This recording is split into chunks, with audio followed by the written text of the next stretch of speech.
जो स्टूडेंट्स यहाँ बैठे हैं, आपसे मैं एक छोटी सी बात कहना चाहती हूँ। आपने एपीजे अब्दुल कलाम साहब का नाम सुना है ना सबने? हाँ, कलाम साहब ने एक बात कही थी कि in the very old times the world was driven by the muscle power, after that it was driven by money power, and now it is being driven by the power of knowledge.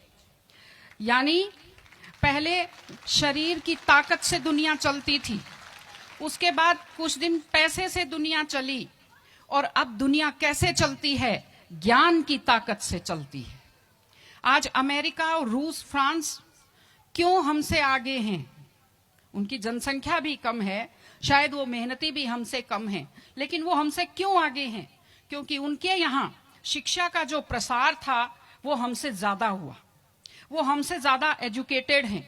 हम लोग प्राचीन काल में हमारे यहाँ बहुत अच्छी universities थी, नालंदा यूनिवर्सिटी थी, तक्षशिला यूनिवर्सिटी थी, लेकिन जब मध्यकाल आया तो हमने अंधविश्वासों पर ज्यादा ध्यान दिया, और जो नॉलेज था साइंस का उस पर हमने कम ध्यान दिया, इसलिए हम विश्व में पिछड़ गए।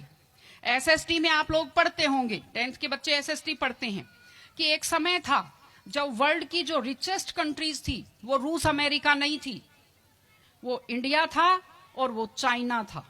चीन और भारत विश्व के सबसे धनी देश थे, लेकिन हमने एजुकेशन पर ध्यान देना छोड़ा। उसका नतीजा ये निकला कि हम लोग गरीब हो गए, हम लोग पिछड़ गए, हम लोग कमजोर हो गए। इसलिए अगर आपको खुद को ताकतवर होना है और इस देश को ताकतवर बनाना है तो आप लोग शिक्षा पर ज्यादा से ज्यादा ध्यान दीजिए।